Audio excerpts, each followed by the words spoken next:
예, 날씨가 덥습니다. 아마 에어컨이 지금 작동이 안 되는 것 같은데요. 그러다 보니까 문 열어놓으니까 조금은 뭐 이쪽에서 찬바람이 좀 들어오는 것 같습니다. 자, 말씀 그래도 집중하십시다. 제가 본받고 싶은 목회자가 한 사람이 있습니다. 구약에 나오는 목회자인데 그 이름은 나단입니다. 오늘 본문에 나오는 그 나단, 선지자인데 직책이 선지자가 뭐 하는 사람입니까? 하나님의 보냄을 받아서 하나님의 말씀을 전하는 일을 하는 자잖아요. 그러니까 구약의 목회자 하면 선지자입니다. 하나님의 부르심을 받아서 그다음에 보냄을 받아 그곳에서 하나님의 말씀을 전하는 자들, 목회자예요.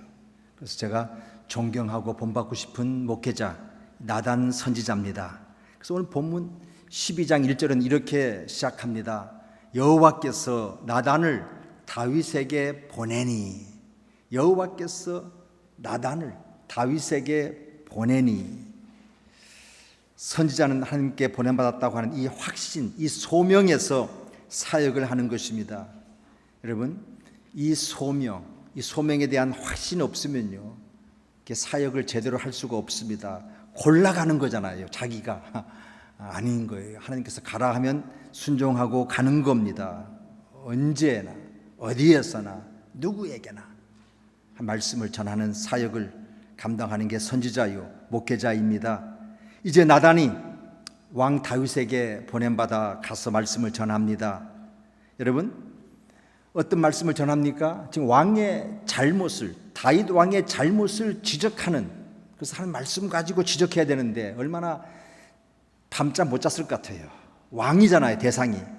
근데 그 왕의 잘못, 어떤 잘못입니까? 간음죄, 살인죄, 이거 지적해야 되거든요. 근데 어떻게 전할까? 이건 이제 나단 선지자의 몫입니다.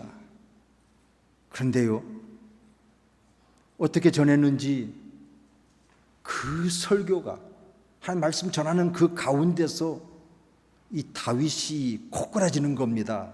다윗 왕이 설교를 듣고 공감하고 분노하고 회개를 하였습니다.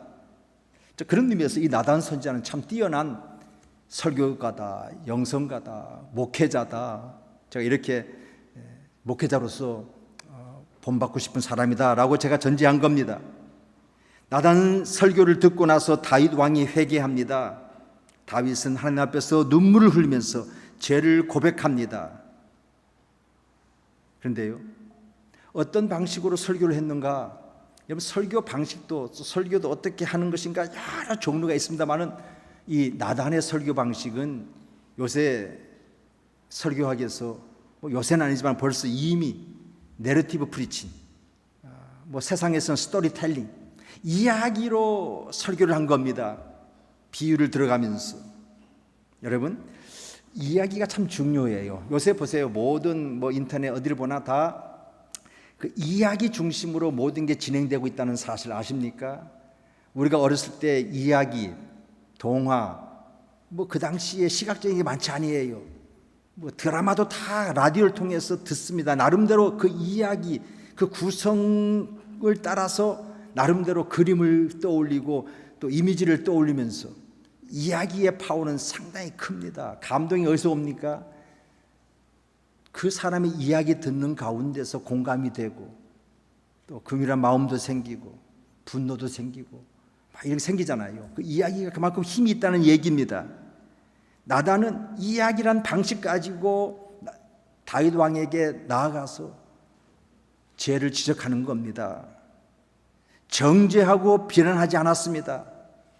여러분, 권력자 앞에 강하게 잘한다고 막 정죄하고 비난하고 욕하고 해보세요. 그러면 그 권력자가 권력자잖아요. 기분 나쁘면요, 그 권력을 막 휘두를 거예요. 이 당시의 왕은 보세요. 방금 우리야를 최전선으로 보내어서 전사케 한 살인죄를 저지른 다윗 왕인데, 그만한 막강한 권력, 생사 여탈권을 가지고 있는 왕인데 기분 나쁘게 하면요, 이런 말 있잖아. 기분 나쁘면 천국도 가기 싫다고. 기분이 참 우리가 그만큼 약해요. 인간들은요. 그 기분에 좌우되는 존재인데 어떻든 강하게 막 정죄하고 비난하고 욕하고 뭐 그러면 시원할 수 있겠지만은 그러나 상대는요 그렇게 하면은 듣지 않습니다. 어떻게 했습니까? 이 나단 선지자는요 조용히 왕궁에 들어가서 이야기합니다. 그래서 오늘 제가 저도 이야기식으로 좀 설교를 해보려고 합니다. 그 나단, 하나님 말씀을 전하는 자 조용히 입을 엽니다. 왕이시여, 한 성에 두 사람이 있었습니다. 한 사람은 부자였고 한 사람은 가난했습니다. 부자는 양과 소가 매우 많았습니다. 하지만 가난한 자는 겨우 어린 암양 새끼 하나밖에 없었습니다. 그는 그 양을 정성껏 기르며 마치 딸처럼 돌보았습니다. 함께 먹고 함께 잠들고 품에 안고 지냈습니다. 그런데 어느 날 부자에게 손님이 찾아왔습니다. 지금 제가 1절부터 6절까지 지금 스토리를 지금 설명하고 있는 겁니다. 다윗이 조용히 듣고 있었습니다. 나단은 이야기를 이어갑니다. 그 부자는 자기 소나 양을 잡기 아까워서 손님이 왔는데 대접해 줄까 하는 거예요. 근데 자기 양, 소 잡는 거 아까워서 가난한 자의 하나뿐인 어린 양을 빼앗아서 손님을 대접했습니다. 이 이야기를 듣는 순간 다윗 왕은 또 정의감에 불타는 사람이잖아요. 뭐라 그랬습니까? 그 사람은 죽어 마땅하다 목소리로 높였습니다.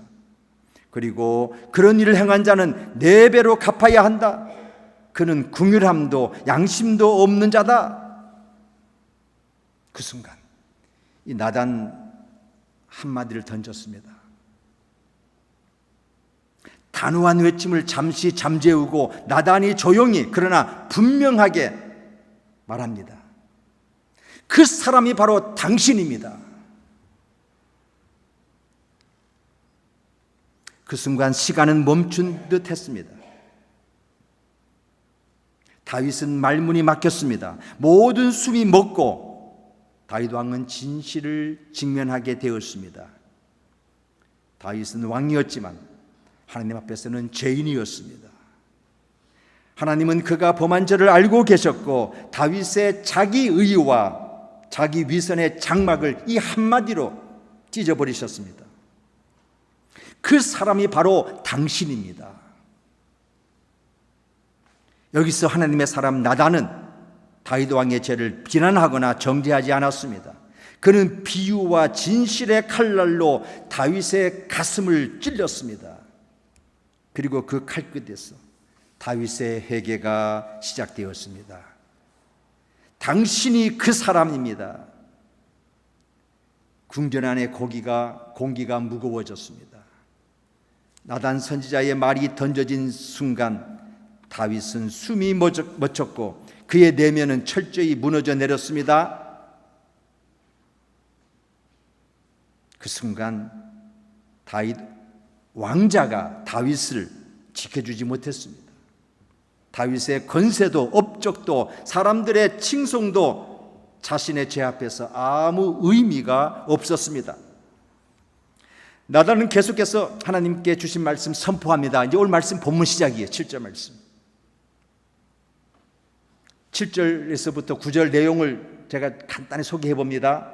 보면 그대로 읽으면 되지만 제가 좀 요약해서 내가 너를 기름 부어 이스라엘의 왕이 되게 하셨고, 하나님께서 나단을 통해서 하신 말씀이에요. 하나님이 너에게 기름 부어 주셔서 왕을 세우셨는데 또 너의 주인 사울이잖아요. 사울의 모든 재산을 너에게 다 주었거늘, 그리고 너가 이스라엘 또 유다 남북 통일 왕국의 왕이 되게끔 내가 도와줬는데 어찌하여 하나님의 여호와의 말씀을 업신여기고 나 보기에 악을 행하였느냐.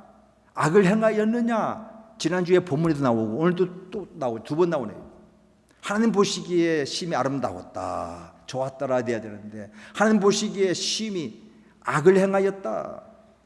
하나님이 다윗에게 이렇게 셈하듯이 하나하나 꼽으면서 말씀하십니다. 너에게 준 것이 얼마나 많았는지, 그런데도 왜 더럽혀진 손으로 이 모든 은혜를, 내 은혜를 짓밟았느냐 하는 말씀입니다. 그리고 하나님은 선언하십니다. 칼이 내 집에서 영원토록 떠나지 아니하리라. 무슨 얘기입니까? 하나님의 징계는 무너뜨리는 것이 아니라 깨우는 징계입니다.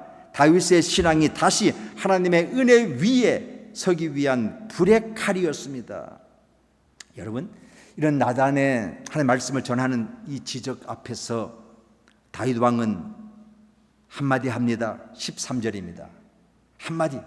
내가 여호와께 죄를 범하였노라. I have sinned against the Lord. 내가 여호와께 죄를 범하였노라. 이제껏 가장 짧지만 가장 무거운 고백, 이 다윗의 고백입니다. 다윗은요, 이 나단의 지적 앞에서 변명하지 않았습니다. 정당화하지도 않았습니다. 그저 무너진 자리에서 그대로 죄를 인정하였습니다. 그 순간 나단의 입에서 다시 하나님의 말씀이 나옵니다. 여호와께서도 내 죄를 사하였었나니 내가 죽지 아니하리라. 여호와께서 내 죄를 사하셨나니 내가 죽지 아니하리라. 여러분, 형벌은 있었지만 생명은 보존됩니다. 하나님은 죄인을 철저히 책망하시되 회개하는 자는 절대로 버리지 않으십니다. 아멘? 은혜의 문은 죄의 무게만큼 더 크게 열려 있기 때문에 그렇습니다.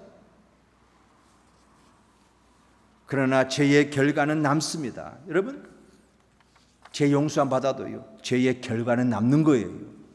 그래서 I'm sorry 해야 되고요, 또 갚아줘야 되고요. 한국에 밀양이라는 영화가 있잖아요. 바로 그 이해 영화가 바로 이런 얘기하는 거예요. 하나님께 용서 받았지만은 그러나 죄의 결과가 남잖아요. 그 남는 건 또 처리해야 되지요. 그것까지 몰라라 하면 안 되는 거지요. 양심 없는 거죠. 죄의 결과는 남습니다. 나단은 마지막으로 이렇게 말합니다. 14절입니다. 이 일로 말미암아 여호와의 원수가 크게 비방할 거리를 얻게 하였으니 당신이 낳은 아이가 반드시 죽으리이다 하고. 여러분, 회개는 죄를 용서받게 하지만 죄의 흔적과 상처는 남습니다. 은혜는 모든 것을 덮지만 책임을 피하게 하지는 않습니다. 이제 나단 선지자는 이렇게 하나님의 말씀 전하고 조용히 그날 궁전을 떠났습니다. 다윗이 무너진 그 자리는 오히려 하나님의 은혜가 깊이 심겨지는 자리였습니다. 그 무너진 심령 위에 다윗이 쓴 시가 시편에 나옵니다. 5편 정도 나오지요. 참회시입니다. 그걸 일러서. 그 참회시 중에 대표적인 시가 시편 51편입니다. 그 51편 중심으로 제가 한번 또 말씀을 이어가겠습니다. 그 시편 51편 읽으면요, 다윗은 단순히 밧세바의 간음 행위를 후회하는 것이 아니었습니다. 자신이 죄를 지을 수밖에 없는 존재임을 그 시편 51편에서 고백하고 있습니다. 존재적인 고백을 리얼하게 하고 있어요. 그 중에 3절 말씀 보겠습니다. 나는 내 죄가를 아우니 내 죄가 항상 내 앞에 있나이다. 4절입니다. 내가 주께 범죄하였고 주의 목전에서 악을 행하였나이다. 다윗은 자신의 죄를 정확히 누구에게 향한 것인지를 알고 있었습니다. 밧세바에게, 우리아에게, 백성들에게 지은 죄 맞아요. 그렇지만은 그 전에 하나님 앞에 내가 죄를 지었습니다. I have sinned against the Lord. 모든 죄보다 근본적인 죄는 하나님 앞에 지은 죄였습니다. 죄는요, 창조주 하나님 앞에서의 반역이고 심판자 앞에서의 파괴적 탈선이다. 5절 말씀 보겠어요. 이렇게 고백합니다. 내가 죄악 중에서 출생하였으며 어머니가 죄 중에 나를 잉태하였나이다. 단순히 죄책감을 토로하는 것이 아니에요. 이 다윗의 고백은 자기의 죄된 본질을 뼛속 깊이 자각하고 있는 거죠.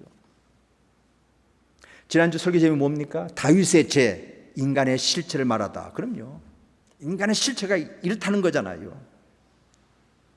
죄는 한두 번의 실수가 아니라 내 존재 안에 뿌리 내린 본성이라는 것을 다윗이 고백하고 있는 겁니다. 10절에서 다윗이 이렇게 외칩니다. 하나님이여 내 속에 정한 마음을 창조하시고 내 안에 정직한 영을 새롭게 하소서. 정직한 영을 새롭게 하소서. 여기서 정한 마음, 내 속에 정한 마음을 창조하시고, 이 창조라고 하는 단어는 히브리어로 바라가 뭡니까? 무에서 유를 창조하는 거예요. 무에서 유를 만드는 거예요. 이게 바랍니다. 창조의 능력으로. 참 중요한 얘기입니다. 나는 이제 아무것도 없습니다. 그 뜻이에요. 아무것도 없으니 무에서 유를 창조하신 하나님, 난 아무것도 없는데 무에서 유를 창조하신 하나님, 창조의 능력으로. 그 얘기예요. 죄로 망가진 내 마음 다시 만들어져야 합니다. 내 노력은 안 됩니다. 여러분, 창조, 또 메이크, 만들라는 이것, 메이크는 재료 가지고 우리가 만드는 거잖아요. 우리가 인간들이 모두 만들어 세우는 건 다 메이크입니다. 창조는 하나님만이 할 수 있는 거죠. 당신이 무에서 유를 창조하신 하나님, 창조주 하나님, 이 얘기예요. 내 노력으로는 안 됩니다. 고칠 수 없습니다. 주님, 새롭게 창조해 주셔야만 합니다. 그러면서 51편 1절로 돌아가 보면 이렇습니다. 이 모든 기도가 뿌리를 두고 있는 고백인데요. 하나님이여, 주의 인자를 쫓아 나를 긍휼히 여기시며 주의 많은 자비를 쫓아 내 죄가를 도말하소서.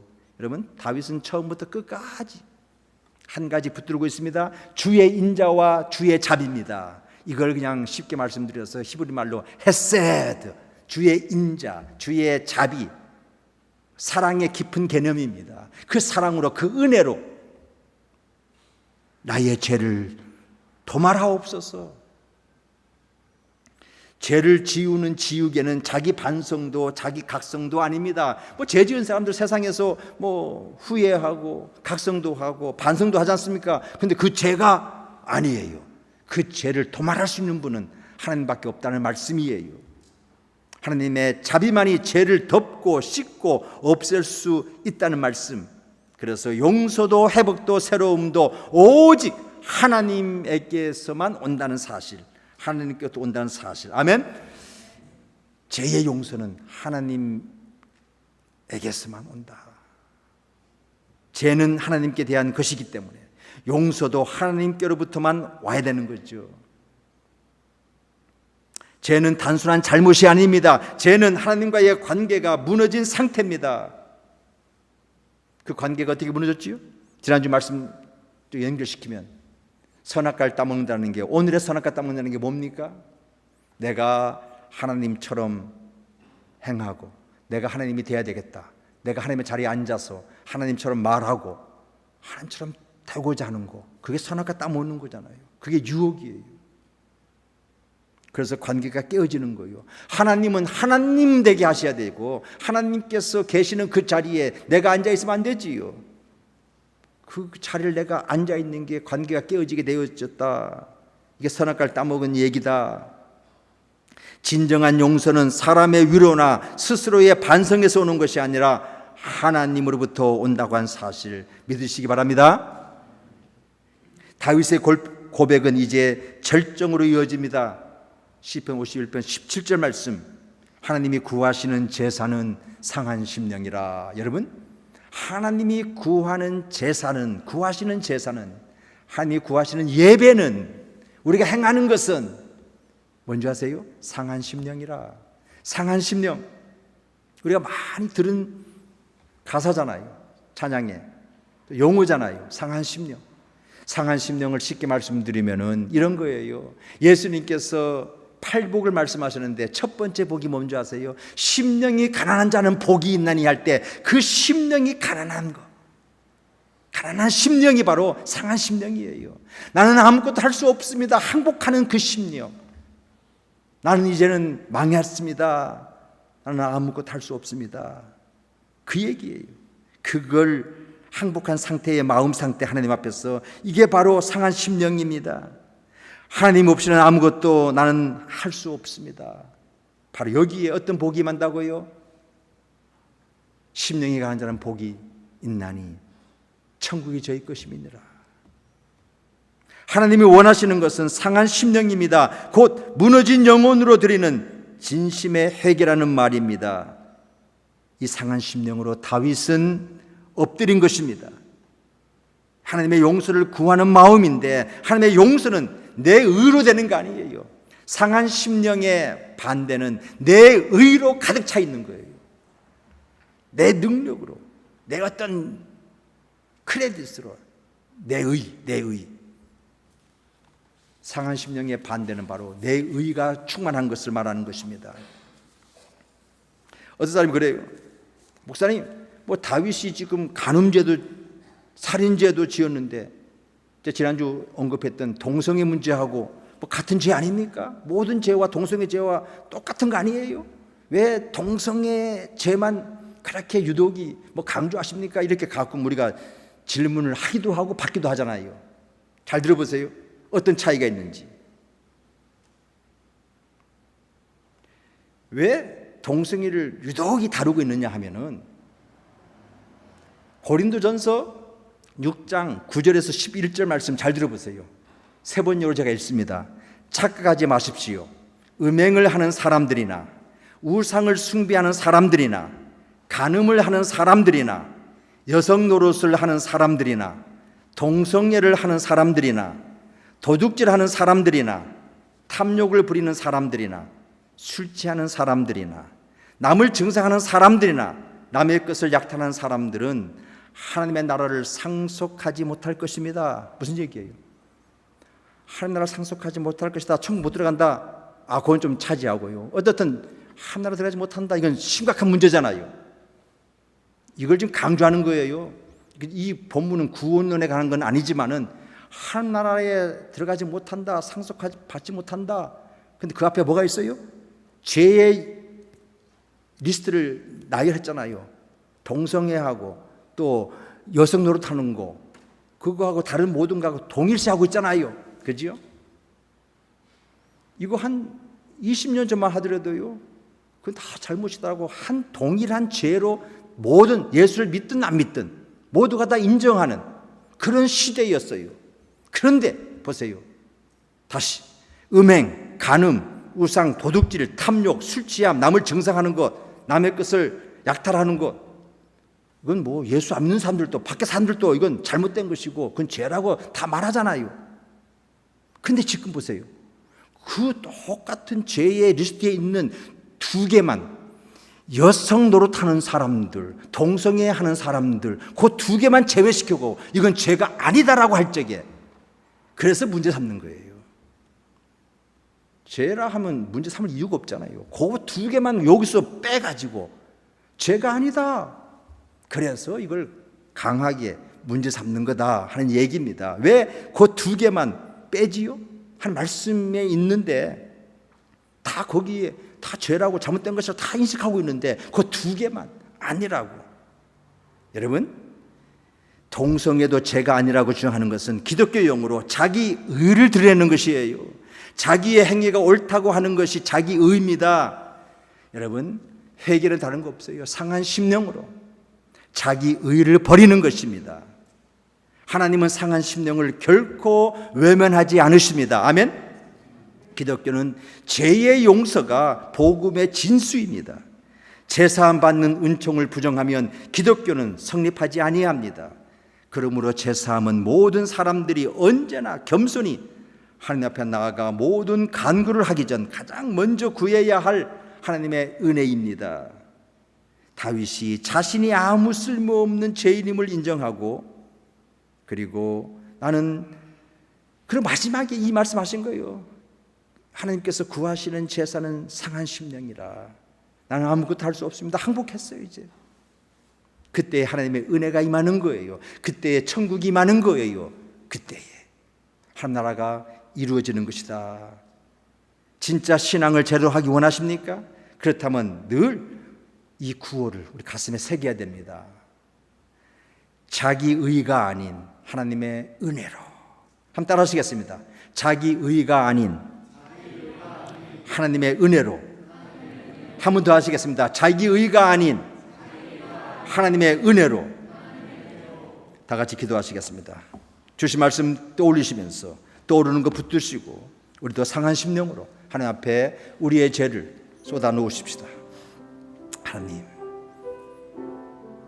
주신 말씀, 그 말씀 따라 살기를 원합니다. I have destroyed the law. I have destroyed the law. 내가 한 말씀을 어겼습니다. 내가 하나님께 대하여 죄를 지었습니다. 이 상한 심령으로 늘 아버지 앞에 나아가 기도하는 저희들 되게 하여 주옵소서. 자비로우신 하나님 아버지, 오늘 말씀 앞에 우리의 마음과 삶을 비춥니다. 주님 앞에서 내어놓습니다. 아멘. 자비로우신 하나님 아버지, 오늘 말씀 앞에 저희들의 마음과 삶을 비춥니다. 다윗이 내 죄가 항상 내 앞에 있나이다 고백했듯 저희들도 숨기지 않고 죄를 하나님 앞에 내어놓습니다. 하나님, 우리의 신앙이 자기 의가 아니라 하나님의 자비 위에 서게 하옵소서.